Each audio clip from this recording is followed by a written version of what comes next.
안녕하세요. 뮤트 프리다이빙 대표 강사 이영건입니다. 오늘은 최근에 다녀온 보홀 강사 과정에 대해서 리뷰해드리고 설명해드리는 시간을 갖도록 하겠습니다. 이 과정은 3명의 강사 후보생들과 함께 다녀왔고 그들의 성장을 지도하기 위해서 함께 다녔습니다. 이번 과정을 통해서 강사 과정이 어떻게 진행되는지, 그리고 강사 과정을 통해서 어떤 것들을 배우게 되는지, 프리다이빙 강사가 되고 싶거나 지도자로 활동하시고 싶은 분들에게 도움이 되는 영상이 되었으면 좋겠습니다. 지금부터 보홀에서의 강사 과정 이야기를 함께 보시죠. 저는 지금 보홀을 가고 있고 강사 과정 40m 수심 테스트를 마무리하기 위해서 학생 4명이랑 인천공항에 와 있습니다. 지금 웬만한 것들은 36m 풀이 있어서 강사 테스트를 볼 수 있는 웬만한 항목들은 한국에서 끝낼 수 있는데, 강사 테스트 항목 중에 CWT랑 프리 이멀전이 40m 수심 통과를 해야 돼요. 그래서 보홀에 가서 수심 테스트를 할 예정입니다. 새벽에 보홀에 도착해서 미리 예약해 놓은 픽업밴을 타고 프리다이빙 팡나오로 이동하게 됩니다. 바로 내일 아침부터 일정이 시작되기 때문에 도착하자마자 방 배정받고 짐 풀고 모두가 바로 잠에 들었습니다. 프리다이브 팡나오는 항상 아침이 똑같이 나와요. 망고, 수박, 샐러드, 빵, 오트밀, 계란, 그리고 바나나, 따뜻한 음료수, 차, 이런 것들이 항상 일정하게 나오기 때문에 본인이 원하는 만큼 먹고 충분히 더 쉬었다가 오후에 바다 나갈 준비를 했습니다.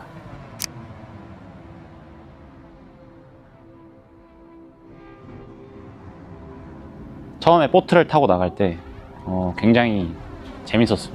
그리고 물에 들어갈 때도 그렇고 처음 다이빙을 하기 전에 부위에 매달려 있을 때까지만 해도 굉장히 재밌었어요. 때마다 기분이 너무 좋습니다. 빨리 들어가고 싶어요. 떨리고 걱정되고 긴장되고 그래요. 이렇게 첫바다 무서워요. 무서워요? 첫바다 아니지? 첫바다. 오케이. 걱정과 마음의 부담이 많았는데 시험 테스트 종목이 좀 많다 보니까 그거에 대한 마음의 부담감과 우리 영건 선생님이 빡세시기 때문에 내가 통과할 수 있을까라는 생각이 좀 있었습니다. 그 영상을 보고 나서 알았는데 학생들이 그렇게 긴장하는 모습일지 몰랐어요.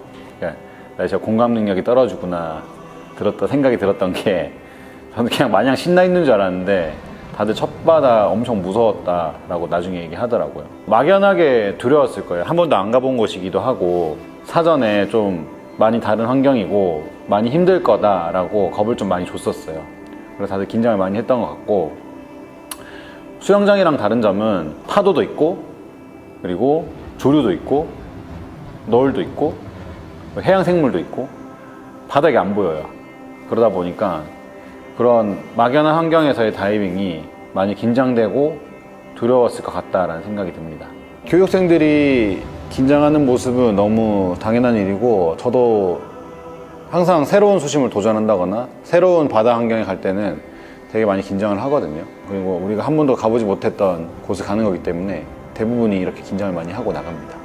처음에 딱 딥스 수심만큼 갔던 것 같은데 바다에서 했을 때랑 체력 소모가 많이 다르더라고요. 처음에 보홀에 왔을 때는 시간이 널널하다라고 생각을 했는데 첫 다이빙을 하고 나서 널널하지 않을 수 있겠다. 이게 그냥 해이하게 적응을 하지 않고 있으면은 40m를 하지 못할 수도 있겠다라는 생각이 들었습니다. 근데 1회차 때 생각보다 바다가 재밌더라고요. 저는 항상 펀다이빙만 많이 했었어가지고 수심하면 너무 푸르른 바다에 아무것도 없는 광활한 느낌 때문에 무서울 줄 알았는데 오히려 더 집중이 더 잘 돼서 그래도 PB를 38을 했습니다. 일단 강사 과정은 기록을 잘 만들어내는 것도 중요한데, 이 과정을 통해서 절차에 대한 약속과 규율들을 배운다라고 생각하시면 돼요. 저는 강사 과정에 많은 것들 있죠. 되게 중요하게 생각하는 많은 것들 중에 부위 교육에 되게 중요한 포커스를 많이 두고 교육을 하거든요. 적절하게 부위를 운영하지 못하는 강사님들이 종종 있어요. 근데 그러지 못했을 경우에 바다에 가거나 직접 부위를 설치해야 되는 상황에서 상당히 위험한 상황들이 발생할 수 있거든요. 여러 가지 안전사고 중에 되게 크리티컬한 사고는 부위 사고라고 보시면 돼요. 그래서 부위 운영이 내가 완벽하게 손에 익을 수 있게, 그리고 숙달될 수 있게끔 진행을 합니다. 본격적인 일정은 2일차부터 진행되는데 이때부터는 모두가 새벽에 일어나요. 6시부터 스트레칭을 합니다. 몸의 의식을 깨워주고 그리고 바다에 가기 전에 폐와 그리고 멘탈적인 부분들 그리고 마우스필에 필요한 근육들을 스트레칭을 해주고 웜업을 해주는 시간을 갖습니다. 주로 어떤 것들을 하냐면 MT런 스트레칭에 좀 더 집중해서 폐 유연성을 좀 확보해주고 그 다음에 마우스필에 할 때 필요한 근육들 그리고 특히 성문 같은 거 잘 잠궈 놓을 수 있게 버킹 글로티스는 꼭 시키고 바다에 목표하는 수심에 다녀올 수 있게끔 시뮬레이션 훈련도 하고 가요. 한편으로 드는 생각은 너무 혹독했나 내가? 너무 빡세게 굴렸나? 그럼에도 불구하고 뒤에 아웃도어를 마치고 인도어 훈련을 강행했던 이유가 프리다이브 팡나오가 인도어 훈련하기 정말 좋은 환경이에요. 이 기회에 꼭 PB를 만들어서 가면 좀 마음 편히 강사 과정을 마칠 수 있거든요. 그런 것들을 위해서 한국에서 훈련을 해왔고 그래서 좀 체력적으로 많이 힘들었겠지만 어쨌든 이 과정에서 인도어까지 마무리하고 기록을 만들어서 갔으면 좋겠다는 생각에 아웃도어를 마치고 점심 식사 후에 좀 쉬었다가 바로바로 인도어 과정을 진행했습니다. 스태틱은 그냥 인도어 시간보다는 틈틈이 계속 했어요. 바다 가기 전에도 하고 바다 갔다 와서도 하고 밥 먹기 전에도 하고 인도어 훈련 막바지에도 하고 스태틱은 그냥 계속 시켰고 두 번째로 중점적으로 교육을 했던 거는 스킬적인 부분이죠. 발차기, 다이나믹, 턴, 입수 동작들인데 어떻게 교육하면 효율적인지 그리고 어떤 식으로 시범을 보여주면 되는지 그런 것들을 훈련을 했고 우선은 기록 만들기에 가장 포커스를 뒀죠. 다이나믹 90m 이상, DNF 50m 이상 그런 것들을 이렇게 아무도 없는 장애물이 없는 환경에서 꼭 만들었으면 좋겠다는 생각으로 인도어 훈련을 계속 시켰어요.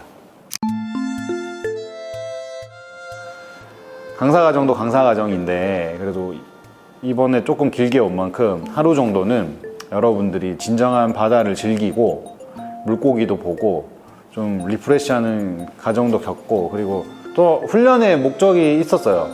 펀다이빙 하면 덕다이빙 미친 듯이 하거든요.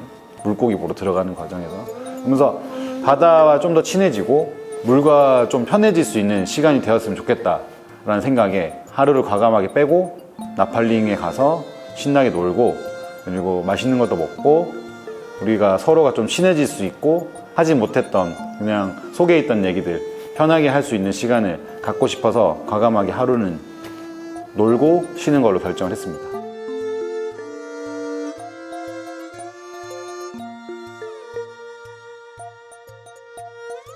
시야가 너무 맑아서 저는 최애가 사실 나팔링이긴 하거든요.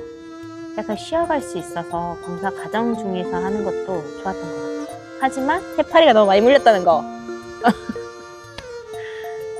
물이 너무 맑았어요. 물이 너무 맑았고 자연 안반이 있었는데 자연 안반에 붙어있는 산호들이 어디 하나 듬성듬성 난 데 없이 다 푸르게 다 있어서 정신 팔리게 놀았던 것 같아요. 처음에 있었던 곳에는 정어리가 없었는데 좀 이제 좌측으로 좀 가다 보니까 정어리떼가 나왔는데 왜 나팔링에 오는지 알 것 같더라고요. 정어리떼를 이제 보고 내가 이제 앞으로 이동하면 정어리떼는 저를 비켜서 지나가고 비켜난 정어리들은 다시 제 뒤로 오잖아요. 그래서 정어리에 이제 감싸져 있다는 생각이 드니까 되게 기분이 좋아하더라고요. 저희는 새벽부터 일어나서 스트레칭, 런스트레칭, 바다, 인도어 훈련을 마치고 그리고 매일 2시간씩 이론 교육을 진행을 했습니다. 강사는 일단은 교육을 하는 사람이잖아요. 내가 지금까지 알고 배웠던 지식을 정리해서 남들이 쉽게 이해할 수 있게 전달하는 역할을 하는데 내가 완벽하게 이해하고 있지 못하면 전달이 안 되잖아요. 아이다 2, 3, 4를 반복적으로 리뷰하면서 여러분들이 강사가 됐을 때 교육을 진행할 수 있을 정도의 지식을 함양시키기 위해서 밤마다 계속 이론 교육을 시켰어요. 강사 과정은 일반적으로 하는 레벨 교육과는 달라요. 제가 교육할 때 학생들한테 설명하는 부분이 있거든요. 아이다 2는 2 레벨과 동일한 선상에 있는 레벨들은 당위성을 가져가라. 하면 안 되는 것과 해야 되는 것을 정확하게 배워라.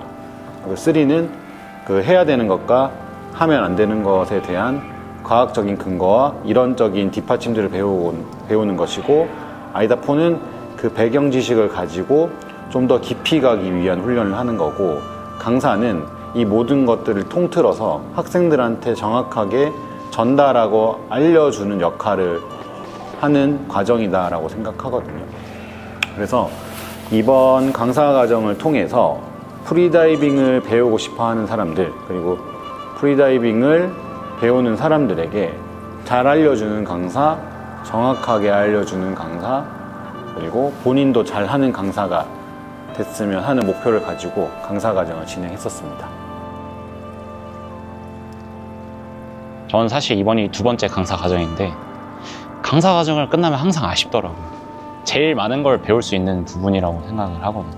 경력이 굉장히 깊으신 트레이너님한테 배우는 거기 때문에 다양하고 많은 거를 얻을 수 있고 조금 더 진지하고 조금 더 많은 걸 얻어 가겠다는 생각을 하면서 강사 과정을 하면 좋을 것 같습니다. 강사 과정 보러 와서 기록을 세울 수 있는 거 다 믿을 수 있는 버디랑 연건쌤이 있어서 할 수 있지 않았나 좋습니다. 그래서 항상 고맙고 항상 감사합니다. 진짜로 말해도 돼요? 다시 한번 생각하세요. 아니야, 즐거운 추억이고 이렇게 동기가 많으면 더 즐겁더라고요. 네, 응원할 수 있는 것도 많고. 하지만 나의 항상 PB를 하나 찍어야 되기 때문에 그거에 대한 뭐라 해야지? 연습과 마음가짐만 갖춘다면 너무나 매력적인 과정이 아닐까 싶습니다. 다시 한번 생각해. 아, 강사님 너무 고생하셨고요. 최고십니다. 즐거웠어요. 강사님 덕분에 그래도 진짜 많이 배우고 진짜 자세도 많이 고치고 비록 맞기는 좀 했는데 네, 즐거운 보홀 생활이었습니다. 강사 과정이 많이 쉬워졌습니다. 국내에서 인도에서 강사가 딸 수 있고 강사가 되기 위한 진입 장벽이 많이 낮아졌습니다. 저는 그렇게 강사가 되기를 바라진 않아요. 결국에는 전달할 수 있는 게 부족한 강사가 되거든요. 그리고 알려줄 수 있는 게 부족한 강사가 돼요. 그래서 바다도 경험해보고 혹독한 훈련 과정도 겪어보고 그리고 가기 힘든 수심도 한번 경험해보고 그런 과정을 통해서 강사로서의 책임감과 의무감 그리고 내가 어떻게 교육을 해야겠다라는 경험까지 쌓아가서 경험이 풍부한 상태로 강사를 진행했으면 좋겠습니다. 이 영상을 보고 프리다이빙 강사가 되기를 고민하시는 분 그리고 생각하시는 분, 준비하시는 분들에게 조금이나마 도움이 되셨으면 좋겠습니다. 지금까지 뮤트 프리다이빙 대표 강사 이영건이었습니다.